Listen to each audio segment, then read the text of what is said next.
What's in a question? Maybe just about everything important. A smart and sharp question should strike up a more engaging conversation. So let's have ourselves a little discussion on Jeonse. Good morning, Diane. Good morning, Lena.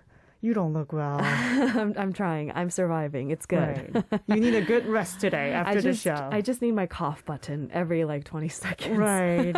Yeah, coughing is the hardest, right? Because you can't really... Yeah, speak, and that's most of my job. Exactly. Did you guys know in a live studio we get a cough button? We do, but I don't get one. Lena gets one. All right, let's jump in. What was our question of the day once more? All right, so question, are we letting go of the Jeonse system in South Korea? These days, with the price hike and interest rate hike, a lot of South Korean people who have borrowed money to rent their houses have let go of their housing style, the previous Jeonse system, and changed to a monthly payment system. That's right. So the housing style they used to go for is called Jeonse, where you pay this lump sum, usually a large amount, and you get it back at the end of your lease. Right. But let's try to explain it to our listeners, just in case they don't keep up with the Jeonse system. Right, because it's so unique. It's so Korean. Right, it's very Korean. Yeah. Imagine living in someone else's apartment rent-free. In many parts of the world, doing so would likely not be legally sustainable. But uniquely in Korea, a large portion of the population is living just that way under a rental system called Jeonse. Jeonse is a lump sum deposit given to a landlord by the tenant. The deposit typically ranges between 60 to 80% of the unit's total sale price. In return, the tenant does not pay any monthly rent and the deposit is fully refunded at the end of the contract period. Landlords usually often treat the deposit as an interest-free loan for their investment or businesses. But the problem right now is, which I'll talk about later, the problem right now is that the price of Jeonse, which should be arranged from 60 to 80% of the sale price, is now even above the sale price and more expensive than the actual total sale price, going above 100%. Sometimes we call it 깡통 전세, right? Where it's the promise of getting that lump sum back it's less likely, I suppose, when you're paying more than how much a house is actually worth to borrow, right? It makes little logical sense, but it's happening. That's the problem.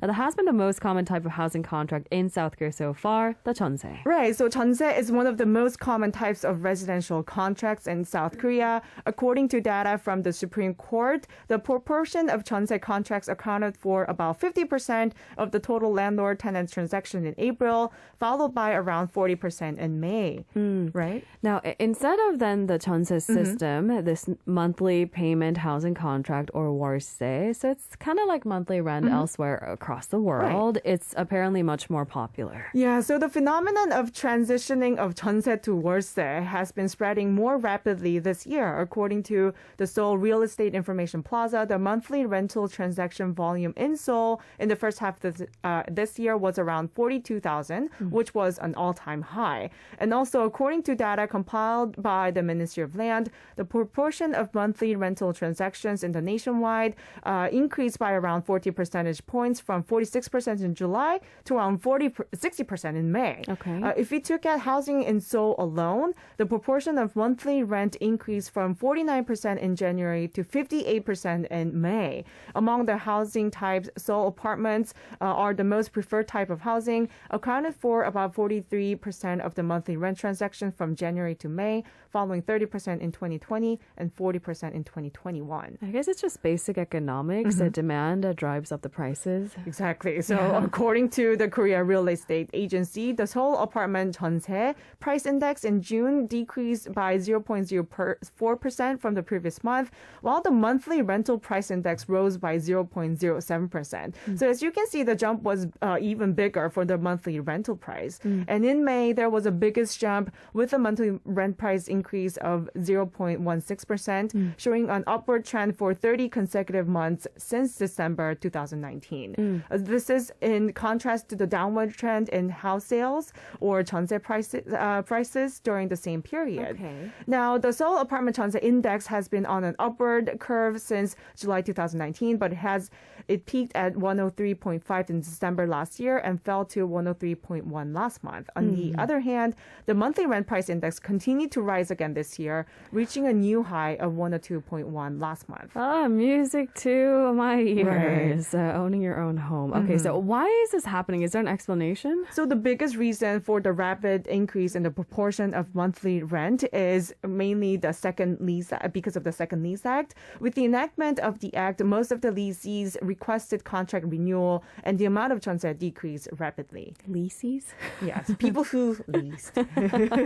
All right, so tell us a little bit more about this Second Lease Act. What is it? So the Second Lease Act stipulates that a tenant may request the landlord to extend the monthly rental contract once, and the rent may be raised within 5% of the previous contract. The landlord must accept this unless there is a special reason. Okay. So this was to protect actually the tenant, right? Right. The second law on leases, including the right to apply for contract renewal and the monthly rent limit system, came into effect on July 31st, 2020. It's relatively new, eh? Right. However, if the contract renewal right is used according to the law, the upper price limit will be removed in the following contract. So in the third contract, there won't be any upper price limit. Okay. So in order to renew the jeonse, the tenants who signed the contract for 4 years after the contract must raise the jeonse amount at least once, according to the surrounding market price. Okay. So another reason is the increased interest rate, of course. Exactly. The increased tax burden at the same time as the enactment of the lease law also contributed to the shortage of jeonse. The percentage of homeowners turning to monthly rent has increased in order to prepare the money to pay taxes and pay for the interest rates. As interest rates have risen sharply in recent years, the interest rate on jeonse loans has exceeded 6% for the first time in 12 years, which is really, really high. Hence, a growing concerns that the number of monthly rent refugees who convert jeonse to monthly rent will increase sharply. Refugees. Right. That's me, of course, apparently. Okay. So what's a bigger problem is that interest rates are likely to rise further in the future, which will only worsen the problem. Because as the interest rate rises, people have less burden of paying monthly rent to the landlord than the paying monthly interest rate to the bank when borrowing the jeonse funds. Because interest rates are higher. Right. So this phenomenon where people switch jeonse to a monthly payment of worse is happening at a different pace according to regions, of course. Of course. Where there's higher demand, I suppose things might be more difficult. Right. As for the jeonse index, north of Seoul or Gangbuk area, which has a lot of demand for the relatively lower class, fell more than south of Seoul or Gangnam area. Last month in Gangbuk area, jeonse prices fell mainly in Seodaemun-gu and Gangbuk-gu, whereas in the Gangnam area, Gangnam-gu, Seocho-gu, Songpa-gu, which are called the three districts of Gangnam, showed a steady increase in their prices. Okay. On the other hand, the monthly rent index in Gangbuk is showing a steeper rise than in Gangnam.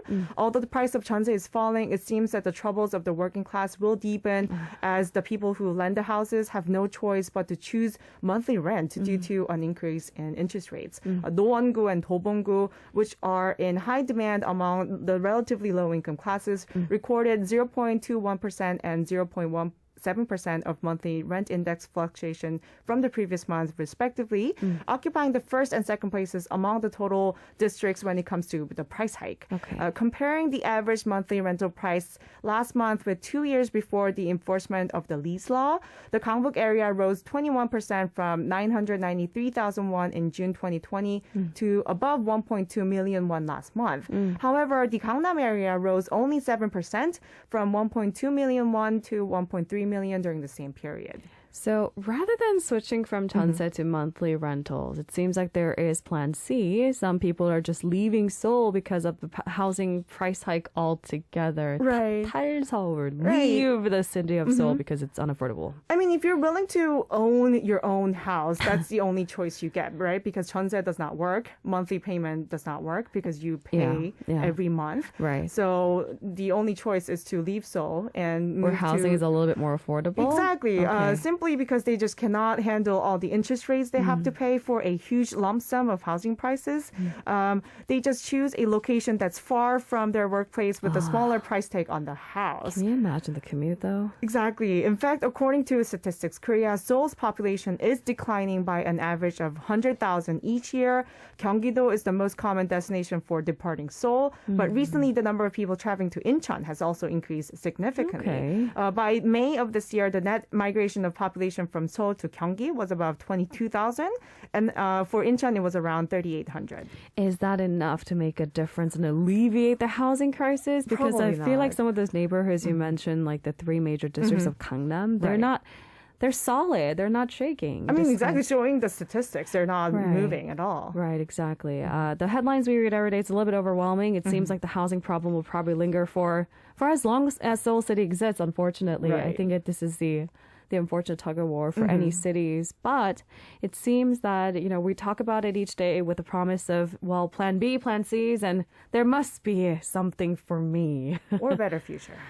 Oh, man. I mean, it's hard to focus on the hopefulness when, look at these numbers. I know, it's Anyway. devastating, but fingers crossed and look for the better future.